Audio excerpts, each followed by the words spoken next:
الحمد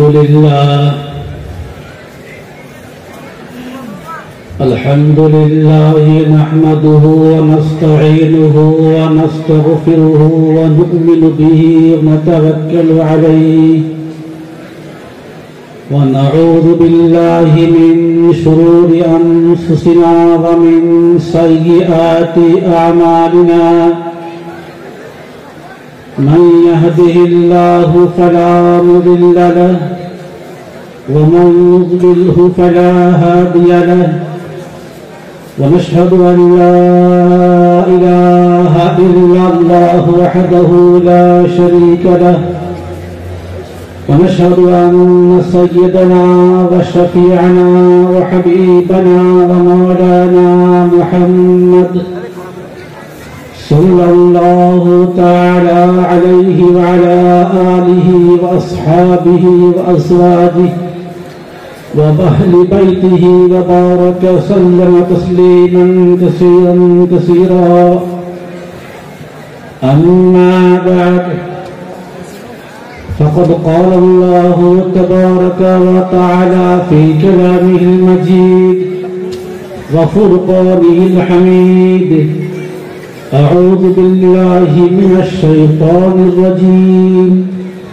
بسم الله الرحمن الرحيم ما أتاكم الرسول فخذوه وما نهاكم عنه فانتهوا أو كما قال الله تبارك وتعالى صدق الله العظيم وصدق رسوله النبي الكريم ونحن على ذلك من الشاهدين الشاكرين ربنا تقبل منا إنك أنت السميع العليم وتب علينا إنك أنت التواب الرحيم সম্মানীয় শ্রদ্ধেয় আজকের আমাদের দোয়ায়ে খতমে বুখারী শরীফের মাহফিলে সম্মানীয় সভাপতি ওস্তাজি সাহেব মঞ্চে বসে আছেন, অনেক ওলামায়ে কিরাম, হাফিজ সাহেবগণ, অনেক সম্মানীয় অতিথিবৃন্দ আমার সামনে স্টেজে বসে আছেন, জ্ঞানী গুণী মানী গুণী সম্মানীয় বন্ধুগণ, দিন দরদি ভাইগণ, আল্লাহ তাবারক ওয়া তাআলার অশেষ শুকরিয়া আদায় করি যে আল্লাহ তাবারক ওয়া তাআলা আজকে মাদ্রাসা আল জামিয়াতুল আরাবিয়া দারুল উলুমের ডাকে সাড়া দিয়ে আপনারা আপনাদের মূল্যবান সময়কে খরচ করে, নিজের পকেটের পয়সা খরচ করে আপনারা এই দোয়ার অনুষ্ঠানে শরীক হয়েছেন। আমরাও এই দোয়াতে শরীক হতে পেরেছি। এটা আল্লাহ তাবারক ওয়া তাআলার অশেষ কৃপায়, তার তৌফিকেই সম্ভব হয়েছে। আমরা সকলেই আল্লাহ তাবারক ওয়া তাআলার শুকরিয়া আদায় করি, সকলেই বলি আল্লাহ আলহামদুলিল্লাহ। তারপরে সবাই আমরা মরুল গুলাল আমিরাল লাল তাজদারে মদনী সরওয়ারে কায়নাত আহমদে মুস্তাফা মুহাম্মদে মুস্তাফা মুহাম্মদ রাসূলুল্লাহ সাল্লাল্লাহু আলাইহি ওয়াসাল্লামের শানে সবাই আমরা দরুদ শরীফ পড়ি। সাল্লাল্লাহু আলাইহি ওয়াসাল্লাম, সাল্লাল্লাহু আলাইহি ওয়াসাল্লাম। ইয়া রাব্বি সাল্লি ওয়া সাল্লিম দাইমান আবাদা আলা হাবিবিকা খায়রুল খালকি কুল্লিহিম। সম্মানীয় বুজুর্গানে দ্বীন, আজকে আমাদের এই মাহফিল বুখারী শরীফের খতম উদ্দেশ্য করে পুরো বছর শুরু থেকে নিয়ে শেষ পর্যন্ত বুখারী শরীফের আউয়াল থেকে আখির পর্যন্ত পড়ানো হয়েছে। আজকে সেই হাদিসটা শেষ হাদিসের দর্শ হলো। সেই শেষ হাদিসের দর্শের পরে আমাদের দোয়ার এই মাহফিল বুখারী শরীফটা কি জিনিস আপনারা আমাদের ওস্তাদে মুহতারামের মুখ থেকে অনেকটা উপলব্ধি করেছেন। হয়তোবা উর্দু ভাষার জন্য অনেকে আমরা স্পষ্ট বুঝতে পারিনি। আমি কিছু ভাঙা কথায়, আমি আমার এলাকার ভাষায় আমি সংক্ষিপ্ত কয়েকটি কথা বলতে চাই। বুখারী শরীফ আমরা নাম শুনেছি, একটা হাদিসের বড় কিতাব। এটা হাদিসের কিতাবের নাম নয়। আমরা জানি যে বুখারী শরীফ হাদিসের কিতাবের নাম, কিন্তু এটা আসলে নাম নয়।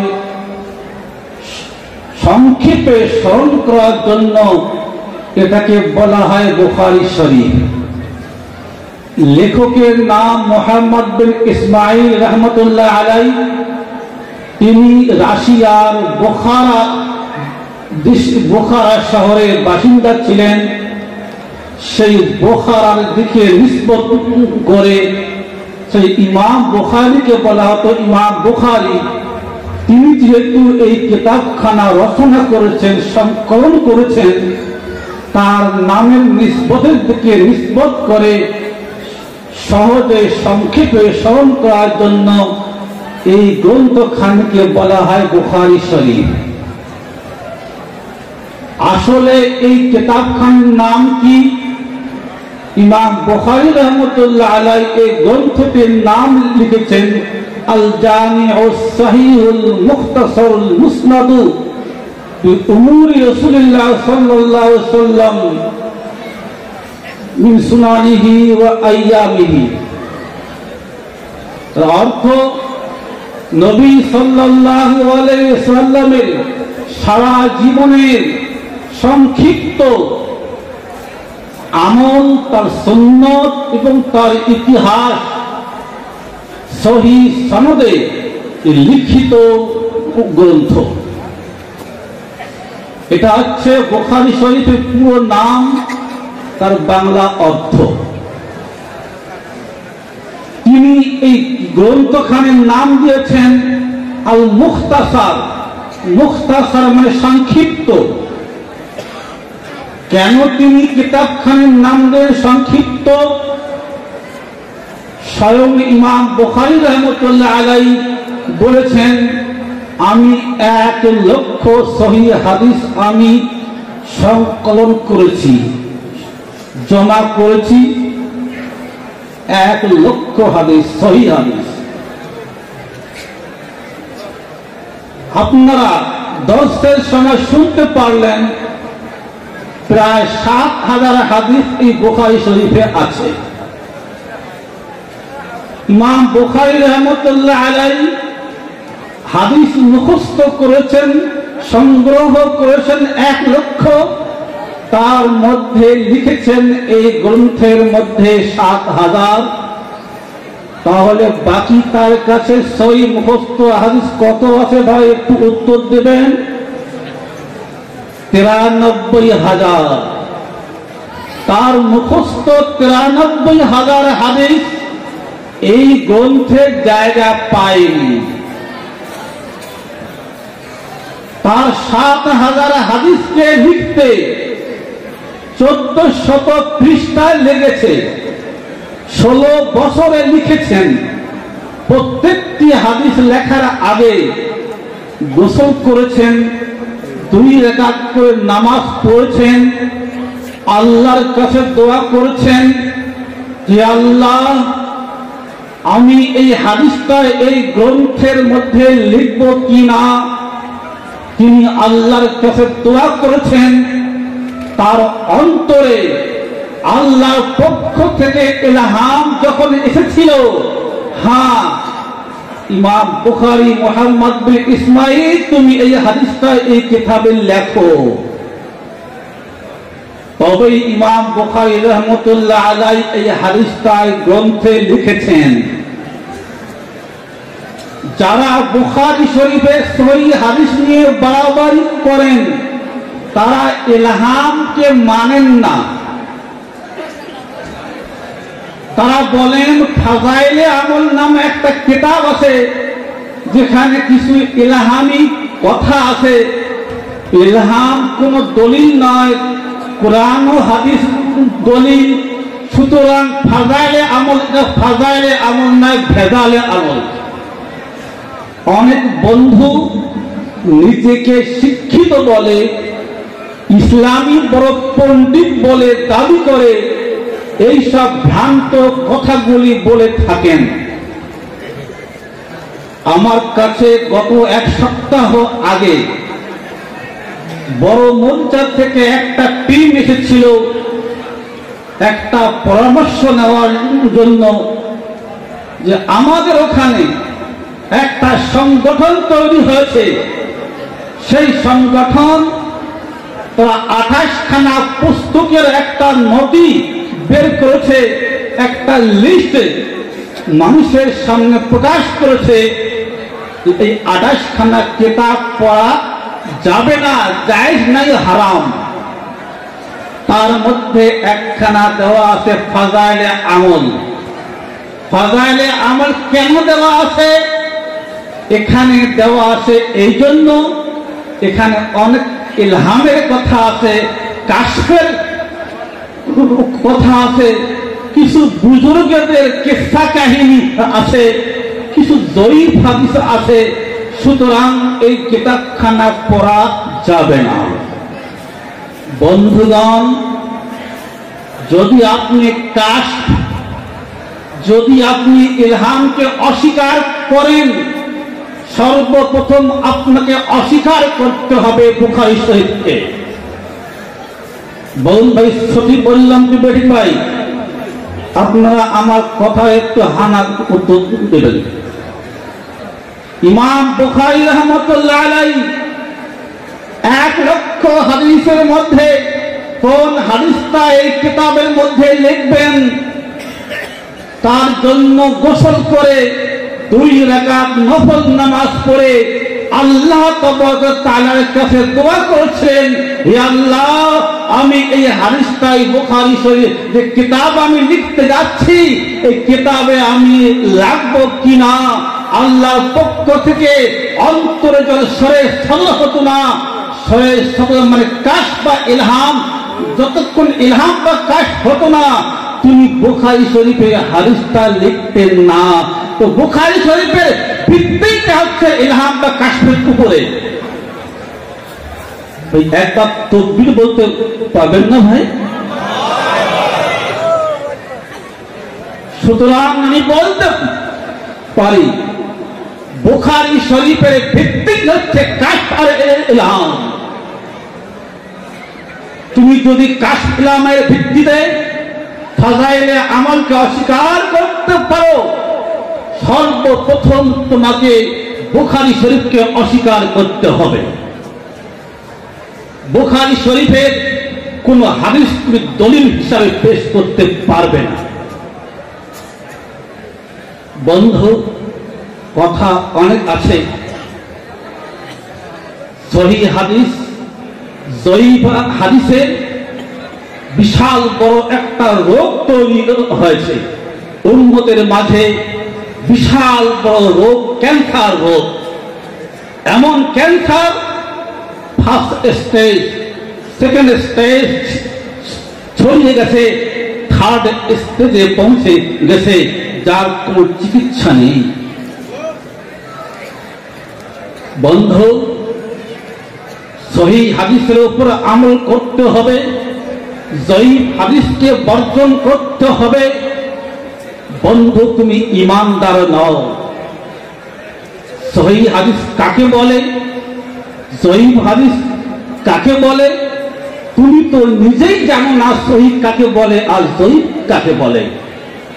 তুমি উম্মতকে বোঝাতে চাচ্ছ সহিহ মানে সঠিক, জয়ীফ মানে বেঠিক।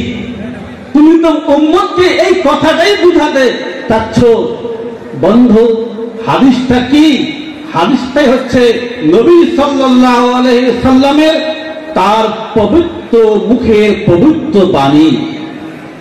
নবী সাল্লাল্লাহু আলাইহি সাল্লামের পবিত্র আমল, নবী সাল্লাল্লাহু আলাইহি সাল্লামের পবিত্র সমর্থন, তাকেই বলে হাদিস।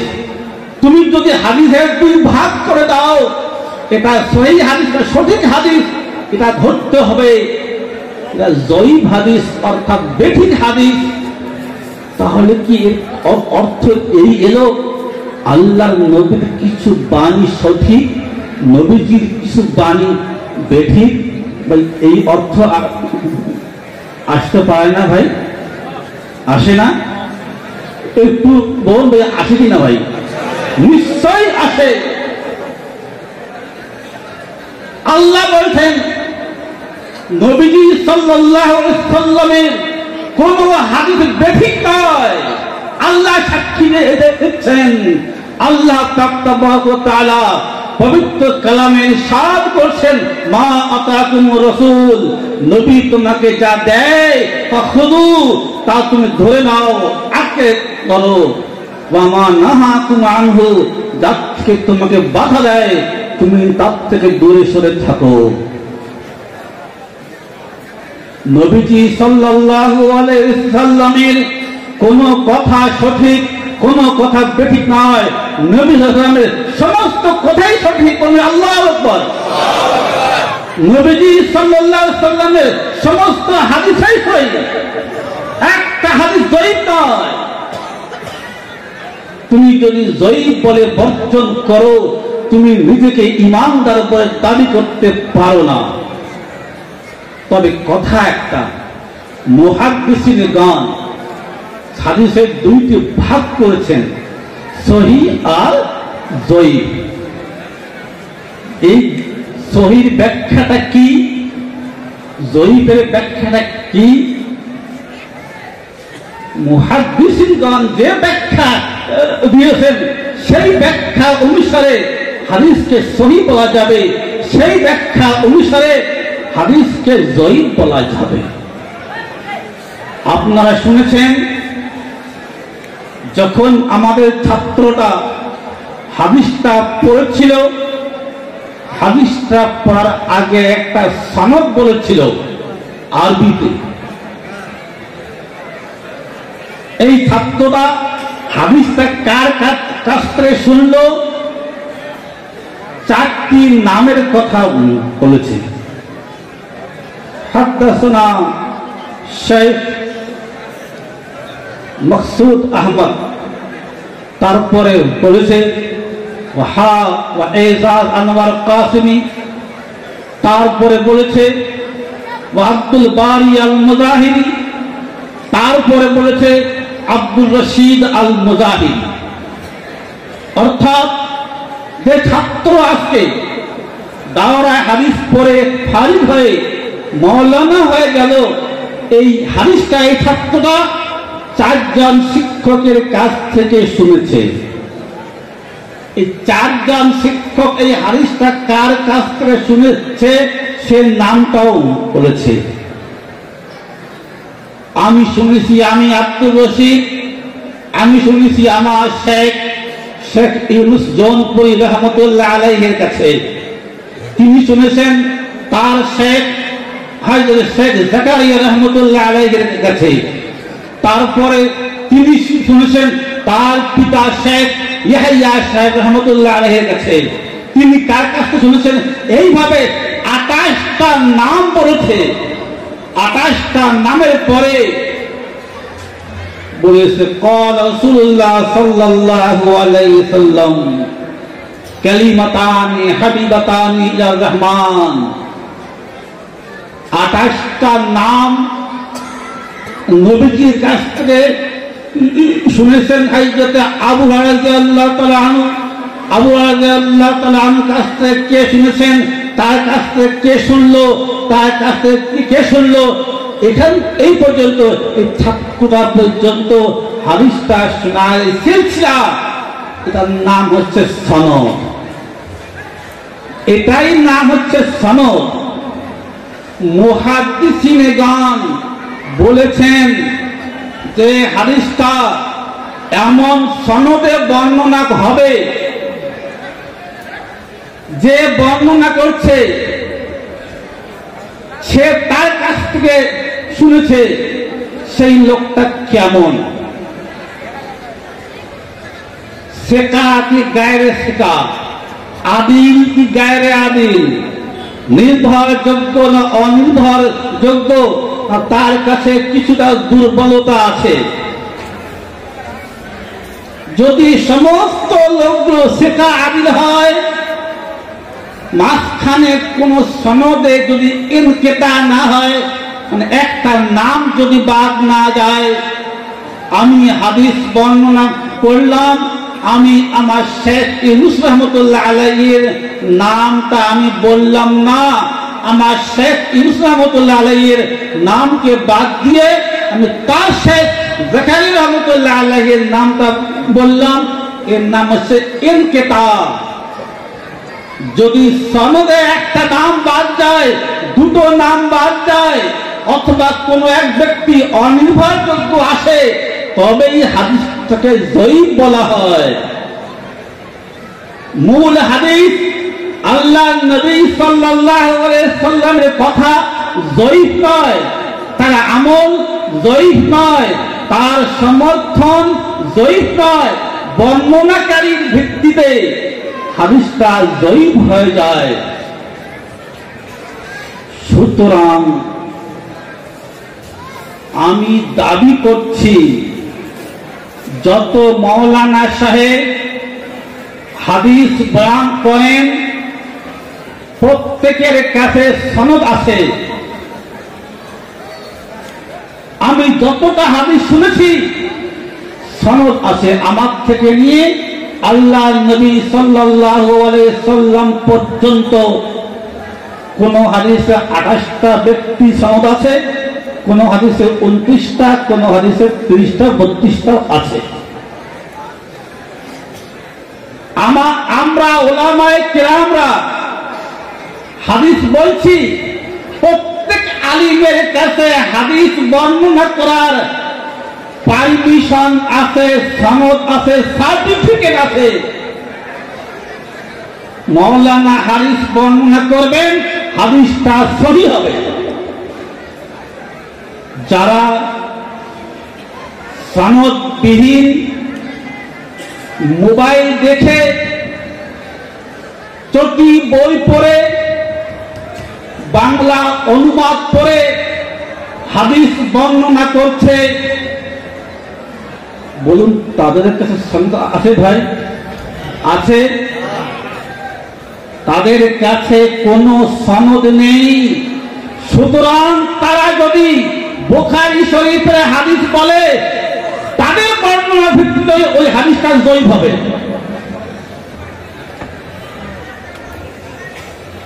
কারণ তাদের সনদ নাই, ইনকিতা আছে।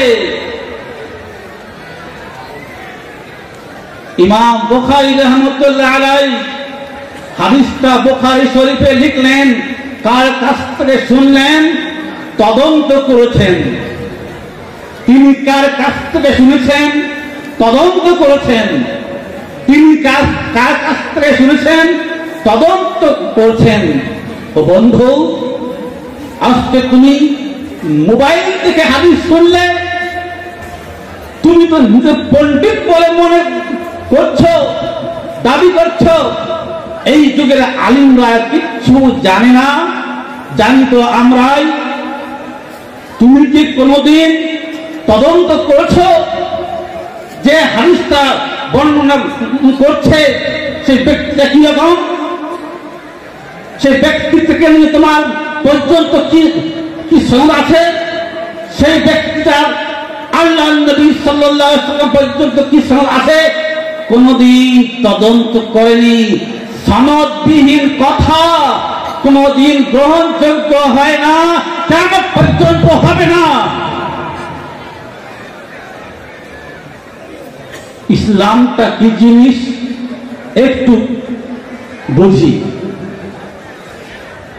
আল্লাহ পাক তাবারক ওয়া তাআলা ইচ্ছা করলে কোরআনে কারীম লিখিত একখানা গ্রন্থ আকাশ থেকে কোন জায়গায় অবতীর্ণ করতে পারতেন, পাহাড়ে রেখে দিতে পারতেন, বলতেন ইয়া রাসূলুল্লাহ মুহাম্মদ সাল্লাল্লাহু আলাইহি ওয়াসাল্লাম অমুক পাহাড়ে আমি কোরআন শরীফ রেখে দিয়েছি, আপনি নিয়ে আসুন।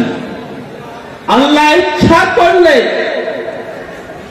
আল্লাহ কাবা শরীফের ছাদের উপরে কোরআন শরীফ খানা লিখিত অবতীর্ণ করতে পারতেন।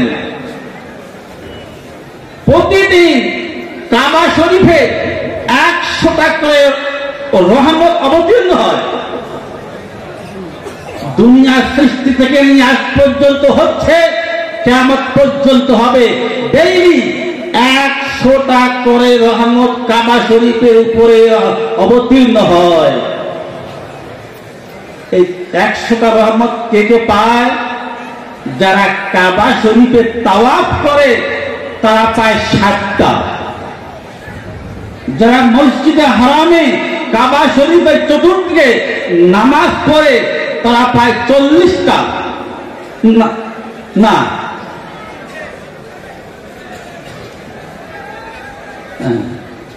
60টা আর 40টা কত হলো? না 100টা।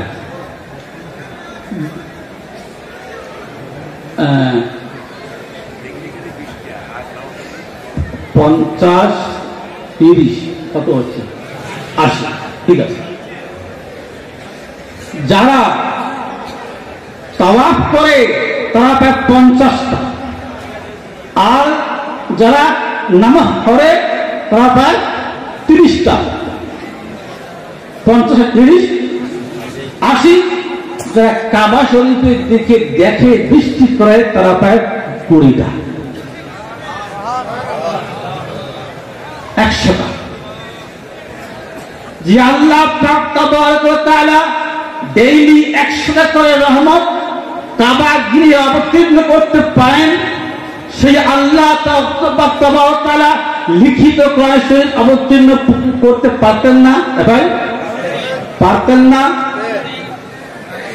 হযরত ঈসা আলাইহিস সালাম যখন তিনি ইমানের দাওয়াত দিলেন, তার উম্মত দাবি করেন বসল, হে ঈসা, যদি আপনি জান্নাত থেকে খাবার দস্তরখানা একটা প্লেট আনতে পারেন তাহলে আমরা আপনাকে নবী বলে মানব, যদি না পারেন মানব না।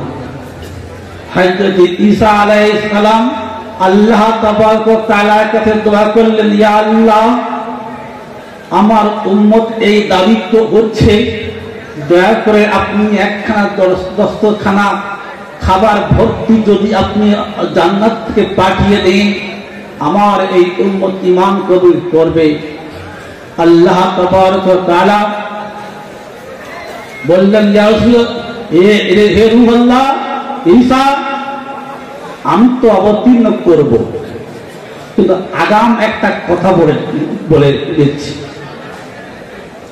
আমি জান্নাত থেকে যদি, আসমান থেকে যদি আমি খাবার ভর্তি দস্তরখানা যদি আমি পাঠিয়ে দেই, এটা দেখে যদি তারা ঈমান কবুল না করে তাহলে আমি আযাব দিয়ে ধ্বংস করব।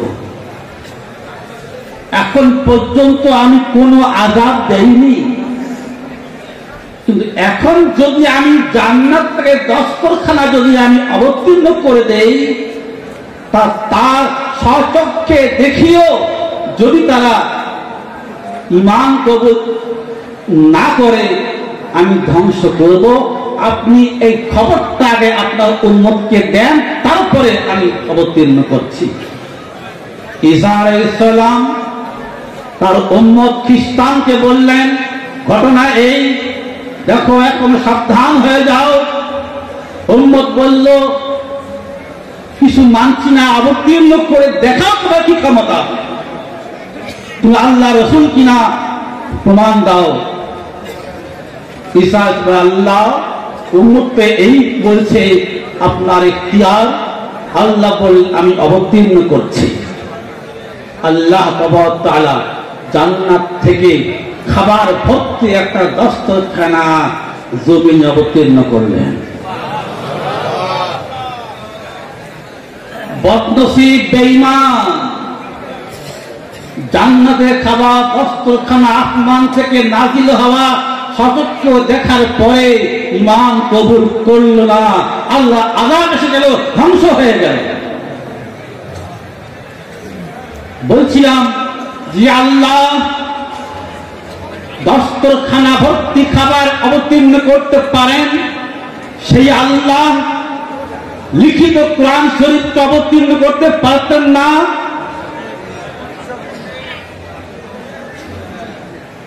তিনি পারতেন, কেন করলেন না ভাই? আল্লাহ লিখিত কিতাবখানা কেন অবতীর্ণ করলেন না? আমরা জানি কোরআন শরীফ অবতীর্ণ হয়েছে দীর্ঘ 23টি বছরে। কখনো একটা আয়াত অবতীর্ণ হয়েছে, কখনো 2-3টা আয়াত, কখনো একটা সূরা, আস্তে আস্তে ধীরে ধীরে অবতীর্ণ হয়েছে। কেন হলো? সনদের দরকার, সনদ সনদ।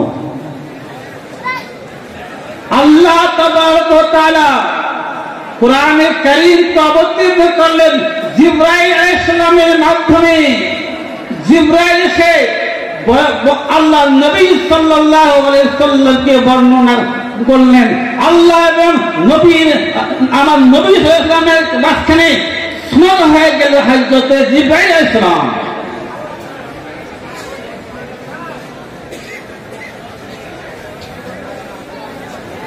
তারপরে যে হুকুম আহকাম গুলো আল্লাহ পাক তাবারক ওয়া তাআলা কোরআনে কারীমে দিয়েছেন, আকিমুস সালাহ, তোমরা নামাজ কায়েম করো। নামাজ কিভাবে পড়তে হবে?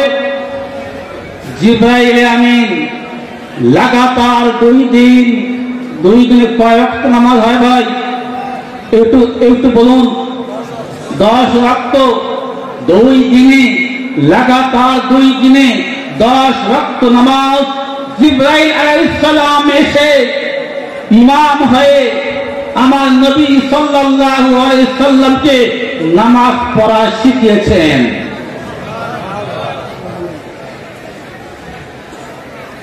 কেন জিবরাইল আলাইহিস সালাম এসে আমার নবী সাল্লাল্লাহু আলাইহি সাল্লামকে নামাজ শেখালেন? কেন? আল্লাহ একখানা বই আমার নবীকে দিতে পারতেন না যে নামাজটা এইভাবে পড়তে হয়, আপনি এইভাবে করুন? লিখিত বই এলে এই নামাজ গ্রহণযোগ্য নয়। নামাজ পড়ার আগে উযু করতে হয়। একখানা হ্যান্ডবিল আল্লাহ পাক তাবারক ইচ্ছা করলে হ্যান্ডবিলে, চটি, বইয়ে, লিফলেটে উযুর বর্ণনা লিখে নবীজি সাল্লাল্লাহু আলাইহি সাল্লামের কাছে পাঠাতে পারতেন। পারতেন কি পারতেন না ভাই? আল্লাহ পাঠিয়েছেন কি? পাঠান নাই। ওই জিবরাইল আলাইহিস সালাম এসে উযু করে নবীজি সাল্লাল্লাহু আলাইহি সাল্লামকে শিখাচ্ছেন উযু এইভাবে করতে হয়। বলুন, আল্লাহ নবী বড় না জিবরাইল আলাইহিস সালাম বড় ভাই? আল্লাহ নবী বড়। জিবরাইল আলাইহিস সালাম শিক্ষক নয়। শিক্ষক হলে বড় হয়, ছাত্র ছোট হয়। জিবরাইল শিক্ষক রূপে আসেনি, সনদকে দেওয়ার জন্য এসেছে। ইসলামকে কিভাবে বুঝতে হবে বোঝাবার জন্য এসেছে।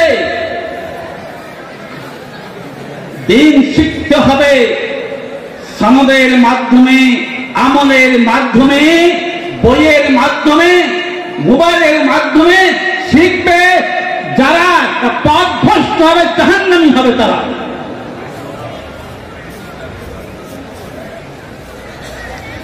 আল্লাহ নবী সাল্লাল্লাহু আলাইহি সাল্লাম দিন আমলি মাধ্যমে শিখিয়েছেন সাহাবায়ে কেরাম রাদিয়াল্লাহু তাআলা আনহুমকে। কুরআন আমলি মাধ্যমে শিখেছেন সাহাবায়ে কেরাম রাদিয়াল্লাহু তাআলা আনহুমকে। সাহাবায়ে কেরাম রাদিয়াল্লাহু তাআলা আনহুম শিখিয়েছেন, তাবিঈন রাহিমাহুল্লাহকে, তাবিঈন রাহিমাহুল্লাহ তাআলা শিখেছেন তাবিঈন রাহমাতুল্লাহ আলাইহিমকে। এইভাবে ধারাবাহিকভাবে আমলি মাধ্যমে ইসলামের শিক্ষা এসেছে। যাদের ধারাবাহিকতা কেটে যাবে তারা জান্নাতি হতে পারবে না, দ্বীন বুঝতে পারবে না।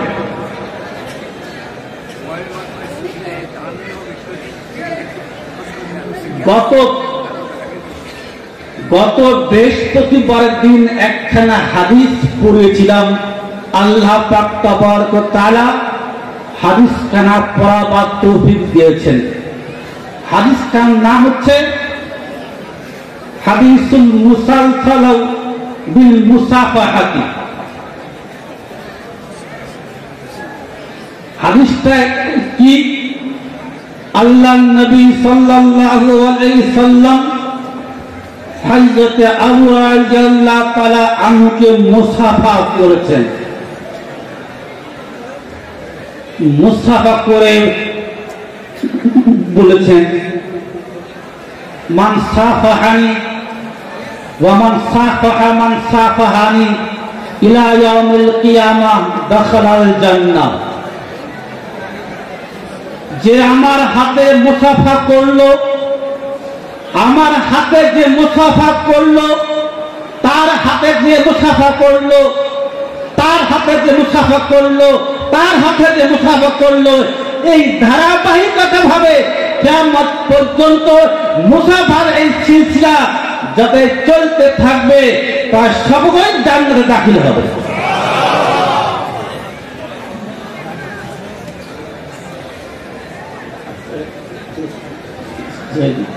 আচ্ছা, তাই হযরত আবু রাদিয়াল্লাহু আনহু যখন হাদিসটা ছাত্রকে পড়েছেন, মুসাফা করেছেন, তিনি আবার যাকে পড়েছেন ছাত্রকে মুসাফা করেছেন। আমার ওস্তাদ শেখ ইউনূস রহমাতুল্লাহ আলাইহি হাদিসখানা যখন পড়েছিলেন মুসাফা করেছিলেন। আমি যখন হাদিসখানা পড়েছিলাম তখন মুসাফা করেছি। আর একটা হাদিস আছে, দাওয়াতু বিত্তামরাতাই ইবুল আসওয়াদাই। আল্লাহ নবী সাল্লাল্লাহু আলাইহি সাল্লাম খেজুর এবং পানি দিয়ে, দুইটি বস্তু দিয়ে সাহাবাকে দাওয়াত করলেন। দাওয়াত খাওয়ানোর পরে বললেন, যে ব্যক্তি দুইজন মুসলমানকে দাওয়াত খাওয়াবে সে ব্যক্তি জান্নাতে দাখিল হবে। যে ব্যক্তি তিনজনকে খাওয়াবে তার এই লাভ, তার চারজনকে খাওয়াবে এই লাভ। এইভাবে বর্ণনা করছেন, আর লম্বা বলছি না। সাহাবী যখন হাদিসখানা ছাত্রদের শুনেছেন, খেজুর পানি দিয়ে দাওয়াত খাইয়েছেন। তিনি খাইয়েছেন, তিনি খাইয়েছেন, আমাকে আমার উস্তাদ খাইয়েছেন, আমি আমার ছাত্রদের খাইয়েছিলাম। আমাদের প্রত্যেকটা আমাদের সিলসিলা আছে। সুতরাং আল্লাহ নবী সাল্লাল্লাহু আলাইহি সাল্লামের দ্বীনের সিলসিলা ভাবে আসবে। যারা মোবাইলে পড়বে, এদের সিলসিলা নেই, হাদিসের অর্থ একটা, ব্যাখ্যা করছে আরেকটা। ভুল ব্যাখ্যা দিয়ে এই মোবাইলে, এই ইন্টারনেটের শিক্ষার সম্পূর্ণরূপে ভুল ব্যাখ্যায় হাদিসকে বর্ণনা করছে। সহিহ দ্বীন এরা পেতে পায় না। সহিহ দ্বীনকে পেতে গেলে আমাদের যে শিক্ষা আল্লাহ নবী, যে সাহাবা আমাদেরকে শিখিয়েছেন, এই শিক্ষার মাধ্যমে সহিহ দ্বীন আছে, এই শিক্ষার মাধ্যমে সঠিক ইলম আছে, এই শিক্ষার মাধ্যমে সঠিক ঈমান আছে, এই শিক্ষার মাধ্যমে সঠিক হাদিস আছে। আমরা এই যুগে শয়তান খুব প্রলোভন দেয়। আমরা শয়তানের সময় থাকলে আমি ব্যাপারটাকে আরেকটু ক্লিয়ার করতাম। আজকে দোয়ার মাহফিল লম্বা করার নয়, তো সংক্ষেপে আমাদের বর্ণনা। এই জন্য আপনার কাছে শেষ একটাই কথা, আল্লাহ নবী সাল্লাল্লাহু আলাইহি সাল্লামের যে তরিকা, আমরা সেই তরিকায় ইনশাআল্লাহ অটল থাকবো ইনশাআল্লাহ। আল্লাহ নবীর তরিকায় আমরা বেঁচে ভণ্ড তরিকায় যাবো ইনশাআল্লাহ। আল্লাহ পাক আমল করার তৌফিক দান করুন। আখির দাওয়ানা আলহামদুলিল্লাহি রাব্বিল আলামিন।